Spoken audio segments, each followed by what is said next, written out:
दैवत साऱ्या महाराष्ट्राचे राजे शिवछत्रपती. शत्रूस लढले ते स्वराज्यासाठी, शत्रूस लढले ते स्वराज्यासाठी. धन्य झाली या योगपुरुषाने महाराष्ट्राची माती.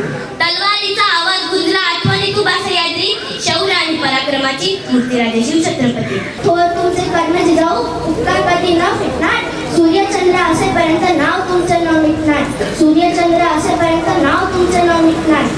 अशा या वीर मातेने कसा घडविला असेल तो पुत्र, कसा असेल तो राजा, कसा असेल ते राज्य आणि कसे असतील ते छत्रपती. अहो, हातात धरली तलवार, छातीत भरले पोलाद. हातात धरली तलवार, छातीत भरले पोलाद. धन्य धन्य हा महाराष्ट्र आणि धन्य आपले महाराज. हिंदू शक्ती संभूत दीप्ती समतेजा.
प्रसंगाला धीरोदत्ताने तोंड देण्याची क्षमता महाराजांमध्ये होती.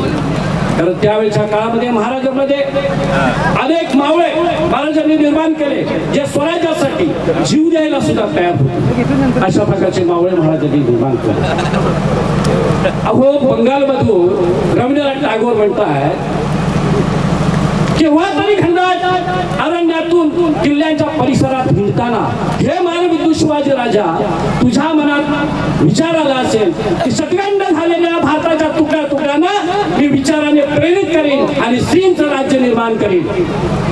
हे राजा शिवछत्रपती तुझं ध्येय काय असेल, तुझं स्वप्न काय असेल, आज ही दराखोऱ्यामध्ये तुझं नाव घुसतो आहे आणि देव आणि सारखे शब्द उमटतात. हर हर महादेव, हर हर महादेव, हर हर महादेव. मित्र, मला तुम्हाला सांगायला अभिमान वाटतो. आज 395वी जयंती साजरी करत असताना या देशामध्ये अनेक ठिकाणी सगळीकडे भगवमय वातावरण आपण पाहतोय. आणि खऱ्या अर्थाने हे भगवमय वातावरण पाहत असताना आपण शिवजयंती ही फक्त एका दिवसासाठी साजरी न करता 362 दिवस आपल्या मनाने शिवछत्रपतींचे विचार असले पाहिजेत. तरच खऱ्या अर्थाने आपण या शिवजयंती साजरी केल्याचा सार्थ या ठिकाणी होईल. गेले अनेक वर्ष आपण शिवजयंती साजरी करत असताना हे मान्यवर या ठिकाणी उपस्थित असतात. आपण छत्रपती शिवाजी महाराजांच्या विचारांची प्रेरित होऊन या ठिकाणी निघून जातो. दुसऱ्या दिवशी आपण शिवछत्रपतींचे विचार विसरतो. परंतु मला आपल्याला सर्वांना सांगणं आपण पाहता आपल्या मुलांवर कुठल्या प्रकारचे संस्कार केले पाहिजे.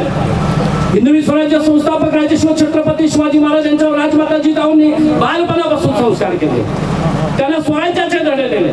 परंतु आपण आपल्या मुलांनाही तेच धडे दिले पाहिजे. त्या मुलांना किल्ल्यांच्या परिसरामध्ये नेऊन शिवछत्रपतींचा कालखंडातील एक आदर्श व्यक्तिमत्व राजा कसा होता याची माहिती आपण दिली पाहिजे. त्या मुलांना येणारे आपण पाहताय अनेक आता चित्रपट येत आहेत, छावा असेल किंवा अनेक शिवछत्रपतींवर चित्रपट असतील, हे आपण त्यांना दाखवा. तर खऱ्या अर्थाने त्यांच्यामध्ये शिवप्रेम जागृत होईल. शिवछत्रपती हे व्यक्तिमत्व असं होते की त्याचा जगाला आदर्श होता, जगामध्ये त्यांचं नाव होतं. आपल्याला माहित असेल की ज्या वेळेला स्वराज्यामध्ये अनेक संकट येत होती, अफजल खान बलाढ्य असा हा शत्रू ज्या वेळेला आपल्या राज्यावर चालून येणार, प्रतापगडावर त्यांनी महाराजांची भेट घेण्याचं ठरवलं. महाराजांना ती चिंता सतावत होती की एवढा मोठा अफजल खान याला आपण कशा प्रकारे तोंड द्यायचं, महाराज चिंतत होते. संभाजी महाराज त्यावेळेला 2 वर्षाचे असताना सईबाई सोडून गेल्या आणि हे असताना स्वराज्यावर हे इतकं मोठं संकट, महाराज चिंतेत होते. राजमाता जिजाऊनं त्यावेळेला ओळखलं आणि माताने विचारलं, महाराज आपण चिंतेत दिसताय, काय समस्या? महाराजांनी वस्तुस्थिती सांगितली. राजमाता म्हणाल्या, महाराज आपण चिंता करू नका, तुम्ही या अफजल खानाचा कोठडा पाडल्याशिवाय तुम्ही बाहेर येऊ नका. ज्या वेळेला तुमच्यावर काही संकट येईल, तुमच्या जीवाचं जर काही बरं वाईट झालं तर शंभू राजाला मी गादीवर बसवेल आणि स्वतः राज्य चालवेल, अशा प्रकारची घोषणा त्यावेळेला राजमाता जिजाऊंनी केली. विचार करा काय राजमातांचं काळीज असतं.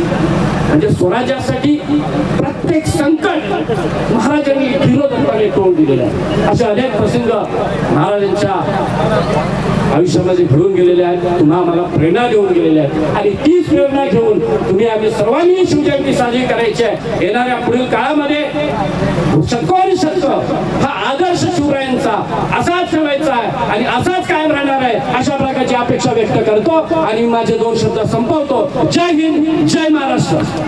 हिंदुत्व की पहचान शिवाजी, स्वराज्य का दूसरा नाम शिवाजी, देश का अभिमान शिवाजी, राष्ट्र का मान शिवाजी. एकच राजा होऊन गेला कधी न होणार, एकच राजा होऊन गेला कधी न होणार. नाव शिवाजी छत्रपती हे गरजत राहणार, नाव शिवाजी छत्रपती हे गरजत राहणार. जय भवानी, जय शिवाजी, छत्रपती शिवाजी महाराज की. इतिहासाच्या पानावर रयतेच्या मनावर, इतिहासाच्या पानावर रयतेच्या मनावर राज्य करणारा राजा म्हणजे राजा शिवछत्रपती. राज्य करणारा राजा म्हणजे राजा शिवछत्रपती, राजा शिवछत्रपती.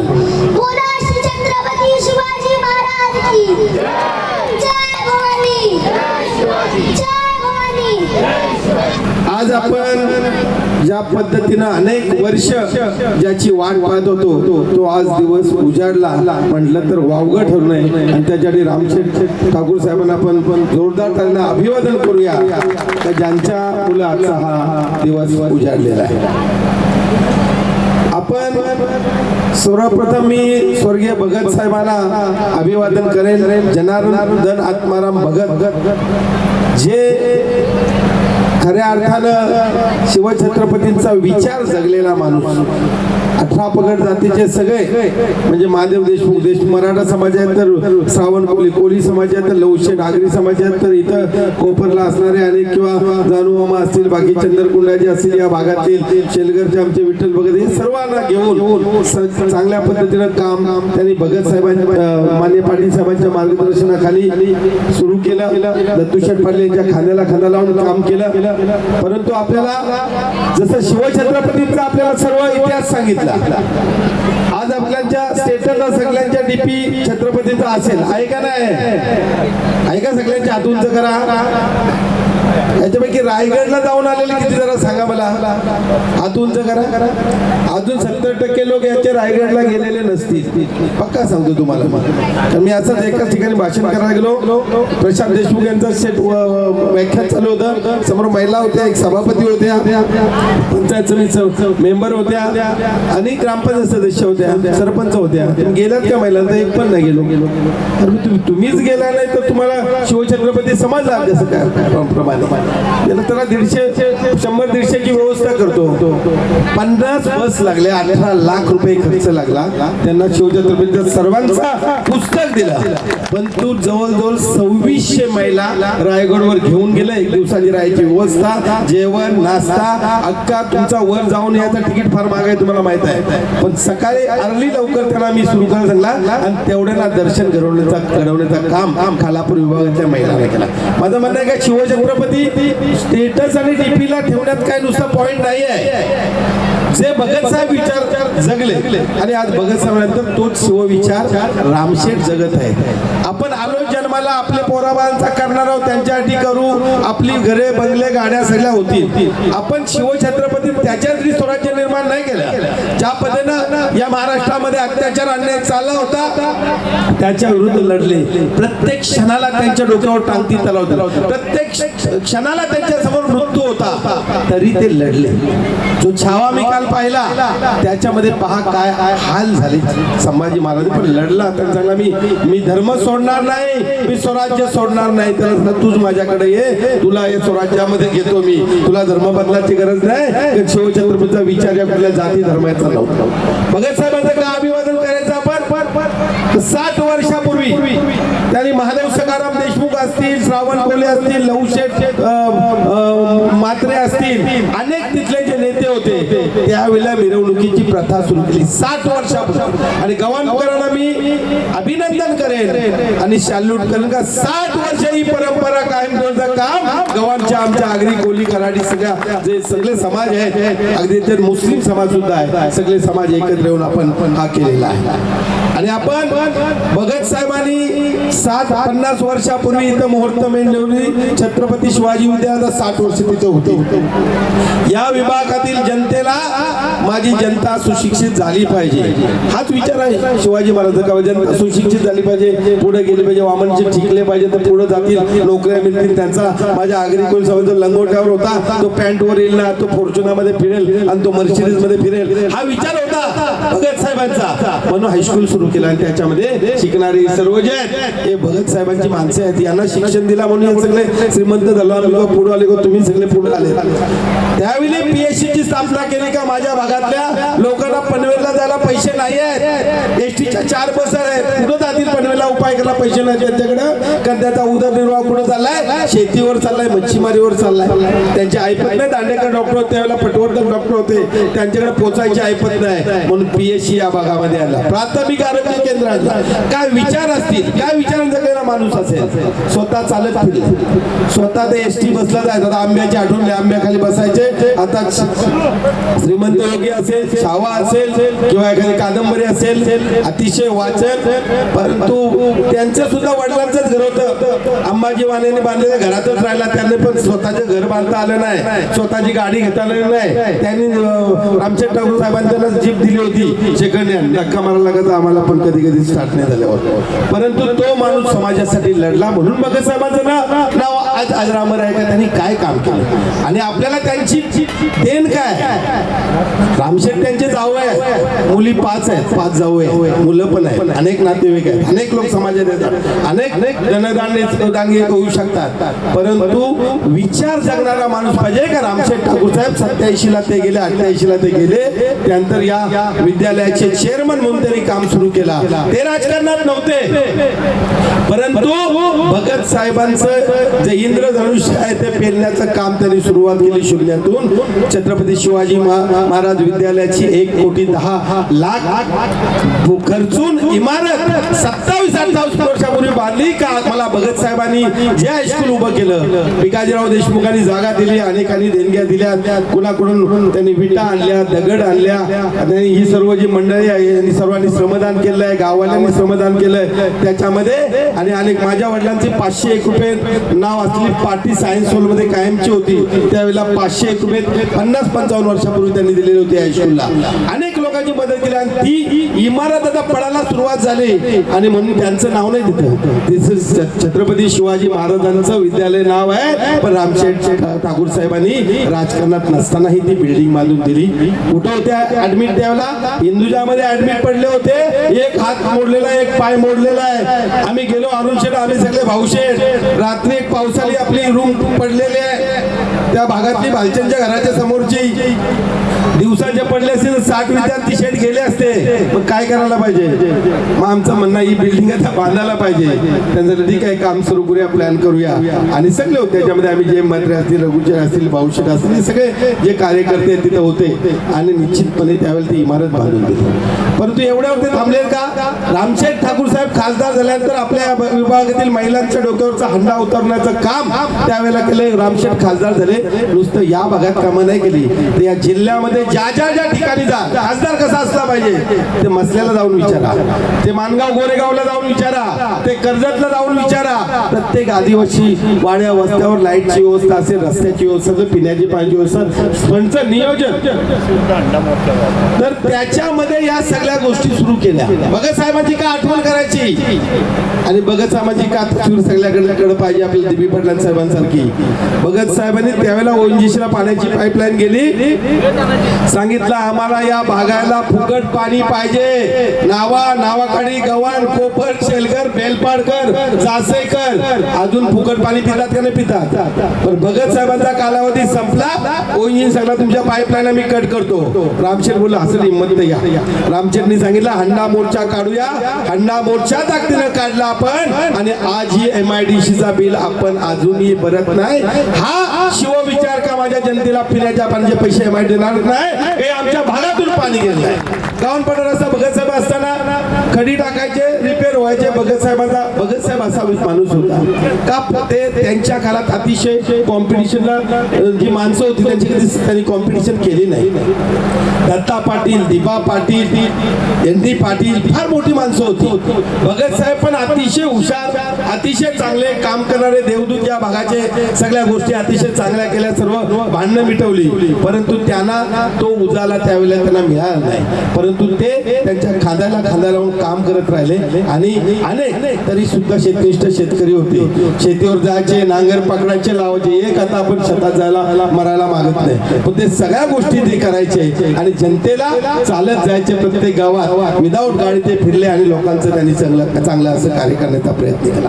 रामशेठ ठाकूर साहेबांनी जेव्हा छत्रपती शिवाजी महाराज पुतळ्याची आपण सांगितलं आपल्या भागात आपल्याला विकास केला पाहिजे, नुसतं बोलले नाही, हा करण्याची पण हिंमत लागते. रामशेठ ठाकूर साहेबांनी जिथं जिथं हात लावला ते परिसर त्याचं सोनं झालेलं आहे हे मी तुम्हाला अभिमानानं सांगेन. आणि या भागात रामशेठ ठाकूर जन्माला आले, आमच्या भागात सुपुत्र या भागात जन्माला आले, हा आम्हाला अभिमान आहे. अनेक नेते झाले, नावात बरबाद झाले, गेले कुठले कोणाला माहित नाही, स्वतःच्या पोरांसाठी जगले, त्यांचं नाव पण राहत नाही.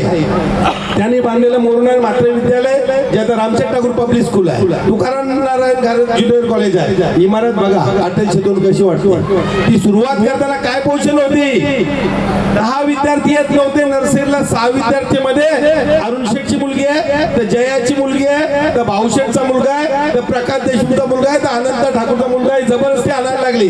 आज तिथं CBSE ला लाईन मध्ये लोक येतात. म्हणजे नुसतं आपण इथं आज विचार करतोय, हा गव्हाण कोपर शेलगरचा विचार नाही आहे. शिडकोने जेव्हा हे नवीन नगर विकास केला, आता बंगालवरून आलेला माणूस आहे, UP मधून आलेला माणूस आहे, देशाच्या कानाकोपऱ्यातून जेव्हा इथं माणूस येतो तेव्हा इथला जो समाजाचा नेता आहे त्याने उभं केलेलं काम सर्वांना दिसून येतात. हे अस्तित्व उभं करण्याचं काम रामशेठ ठाकूर साहेबांच्या नेतृत्वाखाली केलं, म्हणून आम्हाला अभिमान आहे. जा बाकी ठिकाणी तुम्ही तलोजात जा, तिकडं रसायनीला जा, कोणाचे नाव नाही, स्वतःच्या बाहेर कुठला पुढारी जगला नाही. आणि म्हणून ही नावं राहिली आहेत. आणि म्हणून सांगतो का आपण सन्मान कोणाचा ठेवला पाहिजे. हा काम करी शेठ त्याची टीका होईल का, तुम्ही काम करताय तर 2-4 लोक तुमच्यावर टीका करतील, पण लोकांना माहित आहे जो घरी बसला काही काम नाही, लोकांमध्ये जाणार नाही, लोकांच्या उपयोगाचा नाही, त्याच्यावर कोण टीका करणार आहे. तुम्ही काम करताय.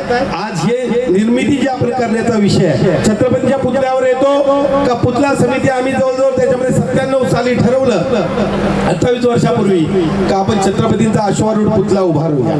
कमिटी लावली, पुण्याला आम्ही जाऊन आलो, खोपोलीला जाऊन आपण चेंबूरचा सुद्धा पुतळा आपण तुम्ही नेहमी पाहता तो पाहिला. मी सांगितलं शेठ पुतळा उभारा करू आपण, पण तो आतमध्ये शिडकोची डेव्हलपमेंट ते नवीन नगर विकसित होत असताना तो कोपऱ्यात पुतळा आपल्याला चालणार नाही, पुतळा नाक्यावर असला पाहिजे आणि तो दिमागात दिसला पाहिजे. त्याला काय म्हणणं आहे तुझं? मी त्याला आपल्याला प्लॉट घेतला पाहिजे, शिडको देईल का प्लॉट, देईल का देईल. आपण विचार म्हणजे 28 वर्षापूर्वी विचार केला का शेठ, विचार करायला काय हरकत आहे. आणि विचार करताना फाशी बरोबर पडत गेले. प्रशांत चेअरमन झाला, देवेंद्र फडणवीस CM झाले, रामशेठना बोललो एक संधी आहे आणि कॉस्टलची जागा खाली आहे. आणि माझा विचार आहे का अटल सेतूचं प्लॅनिंग त्यावर रवी पाटील असताना सुरू झालं होतं, आपण होत आहे अजून, आकार तर घेत नाही, पैसे पण पाहिजे होते 19,000 कोटी. आमचा काँग्रेसचा गव्हर्नमेंट होता, प्लॅनिंग चाललं होतं, प्लॅनिंग काय पुढे जात नव्हतं. मोदी साहेब प्राईम मिनिस्टर झाले, बाकी काय असलं. मी काँग्रेसवाला आहे, तत्वान आहे, पण काम चांगलं केलं त्याला वाईट व्हायची गरज नाही. 19,000 कोटी जपान गव्हर्नमेंट कर्ज मागितला, तर 19,000 कोटी आपल्या गव्हर्नमेंटला टाकल्यामुळे आपल्याकडे पैसे नाही आहे. 1% व्याजाने शिंजो आबे प्राईम मिनिस्टर होते जपानचे, आणि हे पैसे आले म्हणून अटल सेतू निर्माण झाला. त्यांचं पण अभिनंदन केलं पाहिजे, नाही तर डेव्हलपमेंट नसती झाली. आता शेतनं झालं, आता याचा प्लॅनिंग झालाय, इथं आता आपल्या पुतळा उभा करायचा आहे, जागा मागूया. आपण पत्रव्यवहार केला, DB पाटील साहेबांच्या नावाखाली आपण एक समिती स्थापन केली, त्या अध्यक्ष विवेक पाटलांकडे गेलो का आता एकत्र आलं पाहिजे, प्रश्न सुटत नाही, अधिकारी घाबरत नाही. रामशेठ नेते असताना, DB पाटील नेते असताना मोर्चे काढले, शिडको अधिकारी घाबरायचे, आता कोण विचारत नाही तुम्हाला आम्हाला. चालेल ठीक आहे, तुझं काय म्हणणं आहे. रामशेठ सिनियर आहेत, रामशेठ खासदार आहेत, रामशेठना आपुलकी आहे. रामशेठ जेव्हा आम्ही गेलो याच्यामध्ये काँग्रेसमध्ये, तेव्हा विलासरावांनी जे नागरी सुविधांची कामं बंद केली होती ती पूर्ण करण्यास सुरुवात करण्यासाठी विलासरावांना भाग पडलं आणि विकासाची कामं सुरू झाली. तर चालेल, मला मंजूर आहे, तू सांगशील ते मला मंजूर आहे. मी सांगितलं तुम्ही उपाध्यक्ष, भवन पाटील उपाध्यक्ष, मी हे फॉर्मॅट करतोय कमिटी, मी आता सेक्रेटरी असेल आणि आपण कारभार चालूया. सुरुवात झाली, JNPTला दणका दिला, JNPTची कामकाज सुरू झालं. या भागात आपल्याकडं तुम्हाला हे मास हाऊसिंगचं काम सुरू होत होतं. सगळ्या PSC भगत साहेबांनी जो बांधलाय 50 वर्षापूर्वी, त्यापासून घरं आली जवळजवळ 100 घरं त्यांनी सांगितलं आम्ही पाडणार आणि याच्यावर आम्ही मास हाऊसिंग बांधणार. तुझ्या बापाची हिंमत आहे का बांधायची? रामशेठनी रुद्रावतार धारण केला, मीटिंग झाली, शिव्या दिल्या अधिकाऱ्यांना का कोपरचा एक घर सुद्धा सोडून द्या घरतालीतला किंवा कोपर मधला, किंवा तुम्ही PSC एकाही घराला हात लावला तुमचे हात तोडल्याशिवाय ठेवणार नाही. ही हिंमत नेत्याची असली पाहिजे.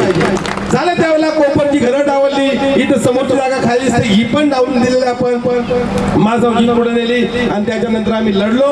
आपण गव्हांसाठी मैदान घेतलं, कोपरच्या मैदानात प्लॉट करण्याचा सुरू केलाय आणि ही जागा आम्हाला छत्रपती शिवाजी महाराजांच्या अश्वारूढ पुतळ्यासाठी पाहिजे. आमचा जो जुना पुतळा झालाय तो खंगलेला आहे, त्याच्यामध्ये आता तो त्याची दुरावस्था झाली आहे आणि आम्हाला नवीन पुतळा जो आम्ही उभारू तो महाराष्ट्रामध्ये सुंदर आणि मोठा पुतळा असेल. त्याच्यासाठी आम्हाला जागा पाहिजे, मोठी जागा पाहिजे.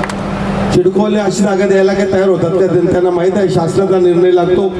प्रशांत चेअरमन होता, पत्र दिला, पुढं केला, बैठका झाल्या. बैठकामध्ये चेअरमन घरचा असल्यामुळे मी प्रश्न विचारला आहे आणि चेअरमनने उत्तर द्यायचं ना, अधिकारी सगळे समोर आहेत. त्यांनी सांगितलं, शेटनी सांगितलं, प्रशांत बोला 1 एकर मामा ठीक आहे जागा. ते बोलले नाही आपल्याला 5-6 एकर पाहिजे, तिथं पुतळा बांधू, मोठा मैदान पाहिजे, नुसता पुतळा कोपऱ्यात करणार बरोबर आहे का? 6.25 एकर जवळजवळ जमीन ही रामशेठ ठाकूर साहेबांच्या मुळे आपल्याला मिळाली आहे. आणि म्हणून मी त्यावेळेस शेठ हे सगळं जर झालं, हे दिव्य स्वप्न आहे, हे पुतळा व्हायचा, ही जागा मिळणार, शिडको देणार नाही मला तर बिलकुल गॅरंटी नाही. पण हे झालं तर या मैदानाचं नाव रामशेठ ठाकूर मैदान करणार हे माझं म्हणणं आहे. कारण हे तुमच्या मुलं स्वप्न पूर्ण होत आहे आणि निश्चितपणे आज मला अभिमान आहे की आज आपण तो विचार, तो दिवस आज उजाडला आणि रामशेठ ठाकूर मैदानाचं आपण आज इथं उद्घाटन त्या पाठीचं करणार. या मैदानाला ऑफिशियल आपण नाव देणार. ग्रामपंचायतीमध्ये आपण 4 वेळेला ठराव घेतलाय.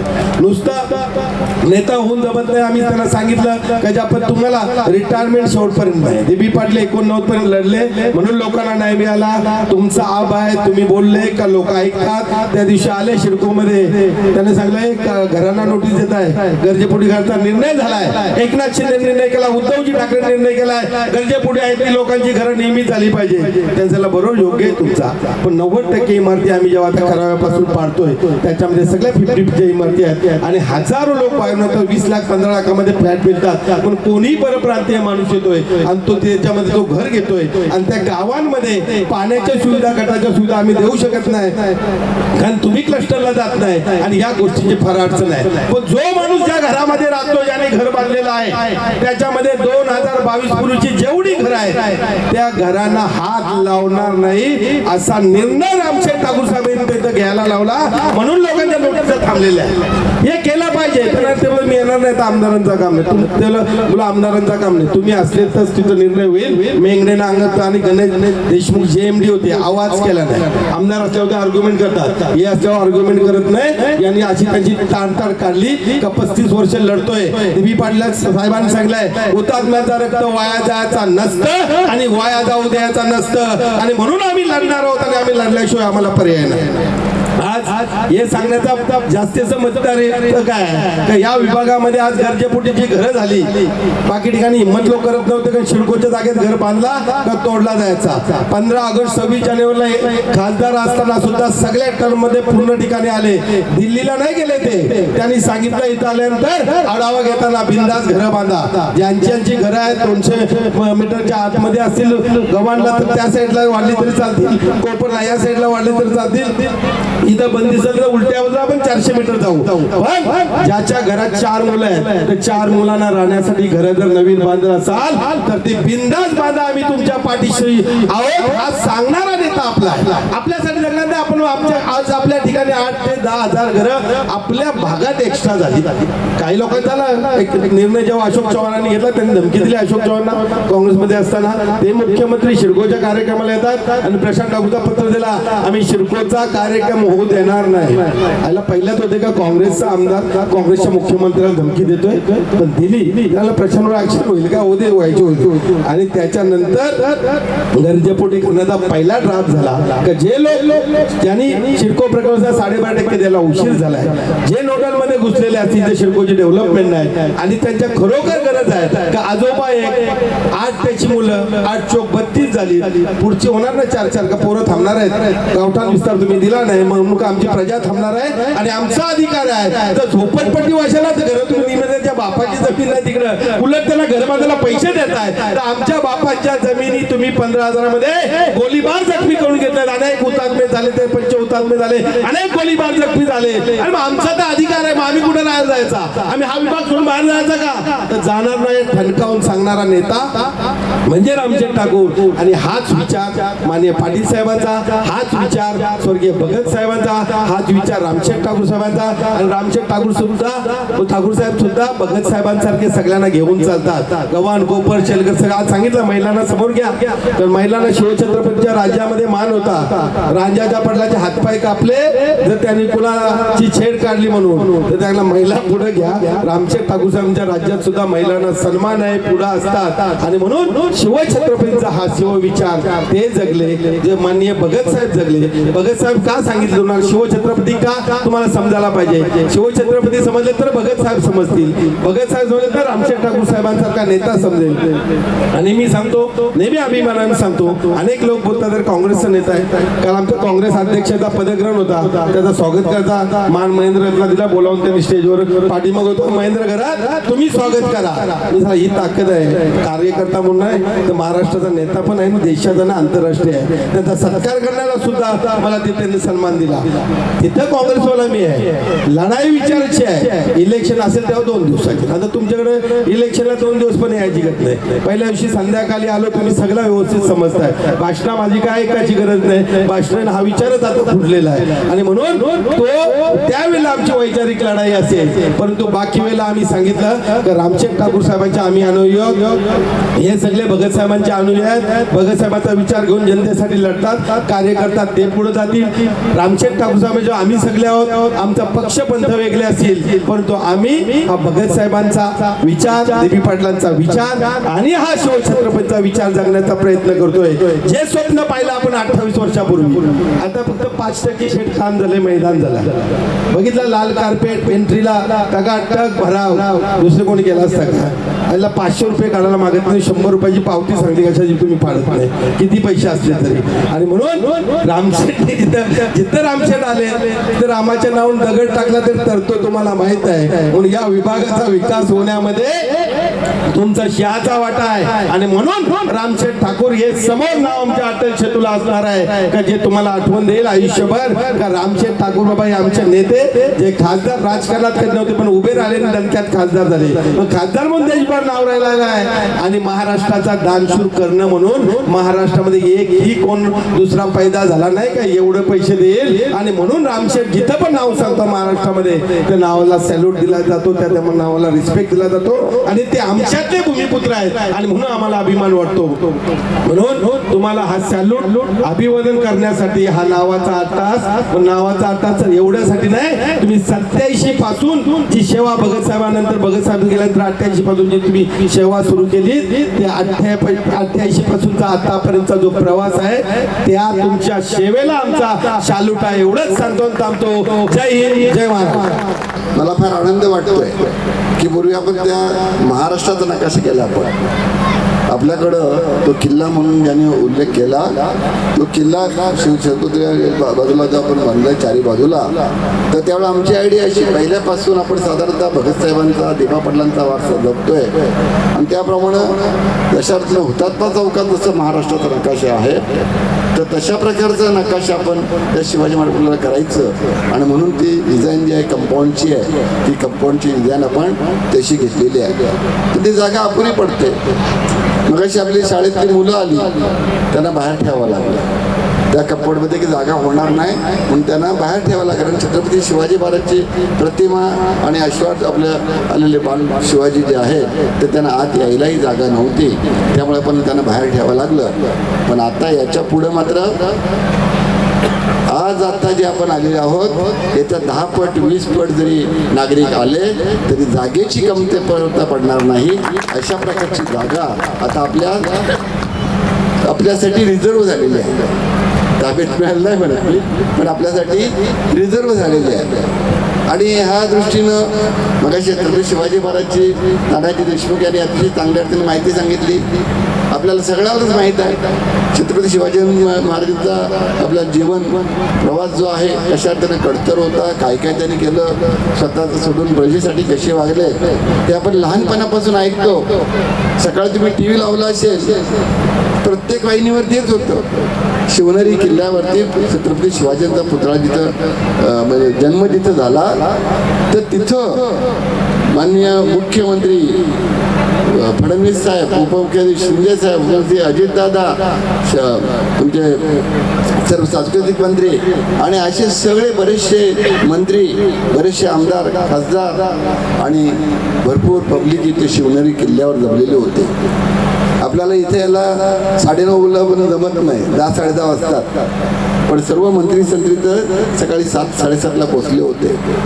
8 वाजता तिथला कार्यक्रम सुरू झाला. त्यामुळे शिवाजी महाराजांकडे जे कष्ट उपसले, छत्रपती संभाजी महाराजांनी कष्ट उपसले, आपण नुसतं त्यांचं वर्णन ऐकून चालणार नाही, तर त्या दिशेनं जाणं गरजेचं आहे. ती दिशा दिबा पटेल साहेबांनी घेतली, ती दिशा भगत साहेबांनी घेतली आणि तो सर्व वारसा जो आता कसा आलेला आहे हे महेंद्र खडतांनी अतिशय चांगल्या रीतीने आपल्याला सांगितलेलं आहे. शेवटी आपण जयंत्या, पुण्यतिथ्या ज्या साजऱ्या करतो त्या फक्त हार घालण्यापुरत्या नव्हे, त्यांचे आचार विचार पुढे नेण्याकरता, त्याने जे कार्य केले ते कार्य पुढे चालू ठेवण्याकरता, ह्याच्याकरता असतं. आणि त्याच्या दृष्टीनं भगत साहेबांनी किती हाल अपेक्षा सहन केल्या आम्हाला सगळ्यांना माहिती आहे. समोर जे बसलेत ना, जे साधारणतः 60च्या आसपास, 60च्या पुढे गेलेत, 65-70ला गेलेत, यांनी त्यांना जवळून पाहिलंय की किती त्यांनी हाल अपेक्षा भोगून पण जनतेसाठी करत बसले. आणि त्याचा यथोचित असा उल्लेख महेंद्र खडतांनी केला, कारण ते आवश्यक आहे. आपल्याला संध्याकाळी आता इथे ज्यावेळी कार्यक्रम होणार आहे महाराष्ट्राची महासंस्कृती, तर त्यावेळेला सुद्धा भगत साहेबांच्या जीवनावरची एक चित्रफित आपल्याला एक 15-20 मिनिटांची जी आहे ते आपण दाखवणार आहोत. त्यांच्या बाबतीतले सुद्धा ते आपण 15-20 मिनिटांमध्ये दाखवणार आहोत. म्हणजे आता आपल्याला असं पाहायला पाहिजे आहे, महेंद्र खडतांनी अतिशय चांगल्या अर्थाने सांगितलं की जयंती, पुण्यतिथी नुसती साजरी केली करून चालणार नाही. छत्रपती शिवाजी महाराजांचा आदर्श आपण आपल्या आयुष्यात आचरणात आणला पाहिजे. पाटील साहेबांनी आणला, भगत साहेबांनी आणला, आम्ही मंडळी त्यातला बराचसा कार्यवाही कशी करता येईल ती करत असतो. त्यांनी सांगताना आता सांगितलं, 1, 2, 3 नव्हे, 10, 20 नव्हे, 25, 50, 40, 50 कामं आपल्या या भागात सांगत असतील. आज समोर ताबडतोब दिसतील अशा आपला भाग नाही. पण प्रत्येक वेळेला आपण या जी ज्येष्ठ मंडळी तुमच्यासमोर दिसते यांनी एकत्र येऊन पक्षभेद विसरून केले. गव्हाण ग्रामपंचायतीमध्ये आपण पक्षभेद विसरून ही सगळी कामं केली. त्यामध्ये कुठलंही काम जर असलं, आता ठीक आहे, त्यावेळेला विवेक पाटील आपल्याबरोबर होते, कमिटी होती, मी अध्यक्ष होता, विवेक पाटील उपाध्यक्ष होते, बबनदादा उपाध्यक्ष होते. महेंद्र खडत बोलावर सांगतात याला घ्या त्याला घ्या, मी आपलं महेंद्र सुचवल त्याप्रमाणे प्रत्येक वेळा केलेलं आहे. कारण बऱ्याचशा वेळेला विचार करण्याचं काम आणि त्यासाठी झटण्याचं काम महेंद्र खडतांनी सुद्धा केलेलं आहे. म्हणजे तसं पाहायला गेलं तर नुसतं रामशेठ भगत साहेबांनी केलं आणि झालं नाही, त्यांच्याबरोबर जे कार्यकर्ते होते त्यांच्यामुळे झालं. रामशेठनं पुढारीपण घेतलं, पण त्यालाही त्यांच्याबरोबर कार्यकर्ते होते आणि बऱ्याच वेळा ही सूचना करायची आणि धावपळ करायचं काम हे महेंद्र खडत करत होते. या मैदानाच्या करता, या पुत्राच्या जमिनीकरता सुद्धा त्यांनी भरपूर प्रयत्न केलेले आहेत. खर्च करणं ही गोष्ट वेगळी, पण धावपळ करणं, सरकारी काम अंगाला नाही घाम, 6 महिने पगारला थांब, पगारला तर राहिलं बाजूला, पण हातात एखादी कुठली ऑर्डर मिळायची म्हटल्यानंतर वर्षोनुवर्षी जात असतं. शिडकोही त्याच्या बाबतीत काय वेगळी नाही, उलट फार जास्त मोठ्या प्रमाणात शिडकोमध्ये हे असतं.